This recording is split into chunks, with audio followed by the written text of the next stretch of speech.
start this video. Apologies if you hear two annoying boys smashing their keyboards and their mouses because they're gaming as if on cue, just over there.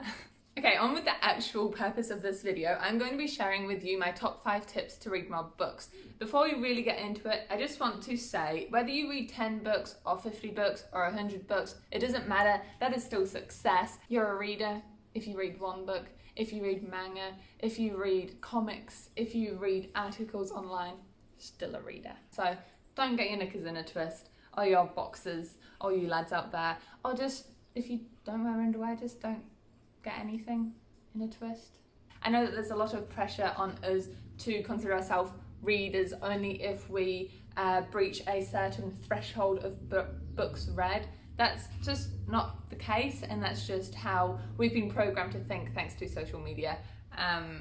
I'll get off my soapbox now and get on with the video. Tip number 1 is a little bit of hard love, to be honest, and that is, if you want to read, you need to prioritize it. If you come home from work and find yourself just scrolling endlessly on social medias, that's valuable time you could be reading instead. If you want to read, you need to read. It sounds so stupid, but I think sometimes we expect books to read themselves. If you don't set aside the time, it's not going to get started and it's not going to get finished. And that's just the hard truth of it all. Try thinking about putting it into your routine somewhere. Go to bed half an hour earlier and read for that extra time that you've given yourself.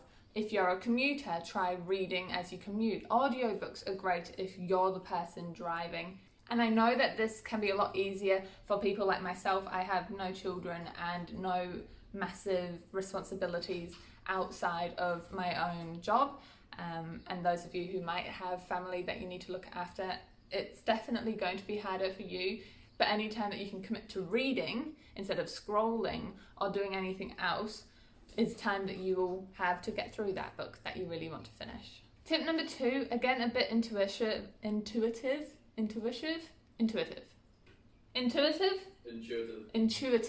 thank you.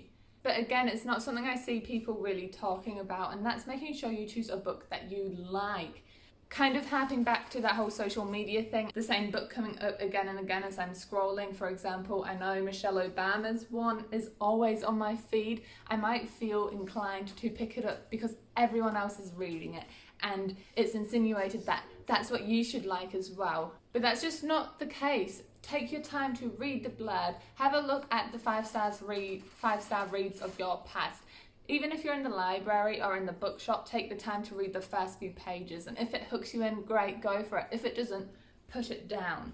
And that's kind of like a little side note as well. If you don't like a book, DNF it. So my personal rule of thumb is 10%. If a book is 300 pages, the first 10% is 30 pages, 500 pages, 50 pages, you can do the maths. And essentially, if I get to that page and I'm not super into it, I will consider putting it down. If I then get to 20%, so 60 pages of that 300-page book, and I'm still just not liking it, I will put it down. The worst thing you can do for your reading is to force yourself to read a book. Not only will that take longer to finish, you are highly likely to go into what we call a reading slump afterwards. There are a lot of really good resources for finding books that you might like, following the right people on your social media, Goodreads, Googling, asking a librarian for recommendations, just Google searching. There's heaps out there, so just make sure you're picking up things you like.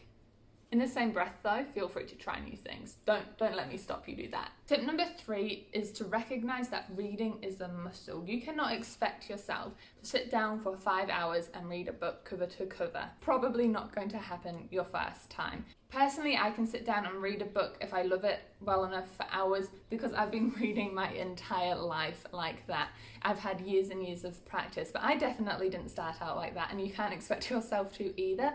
Sit down for 15 minutes at a time and have a break. Then next couple of weeks, make it half an hour. Train yourself, kind of like you're going to the gym, like you're doing cardio, except everyone hates cardio and you're doing something better, you're reading. So just treat it like a muscle. Being easy on yourself, maybe even make a little tracker, make some progress goals. Can I sit down for 1 hour? And just reward yourself when you get there. And that actually leads quite nicely into tip number 4. Sometimes you need to hold yourself accountable. Just like maybe a PT at a gym is, you might need some extrinsic rewards. And there's a number of ways that you can find this. There's like individual ways where you might say, right, if I read 5 books this month, I'll let myself buy 3 books at the end of it. If I read 5 books this month, I will let myself indulge in an entire chocolate cake for myself. And then there's also community incentives. So this could be joining a book club where a book needs to be finished. I know there's a couple of Instagram accounts which do things like this. I'll leave my favourite one linked below. Future me, remember to do that. You could get a friend, you could do a buddy read where each week you agree to call each other up or have a coffee over the however many chapters it is that you read. Maybe making some sort of deadline for yourself is how you work. If you aren't familiar already, have a look at Parkinson's law. I'll leave a really good video explaining it down below, talking all about productivity, and I think it could be important for your reading if you fall into this sort of category.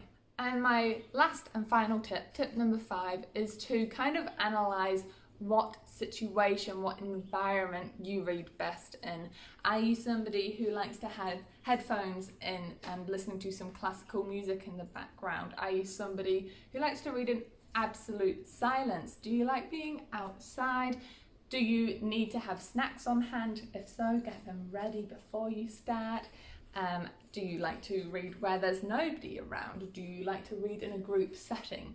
Just have a play, have an experiment, and figure out what really works for you.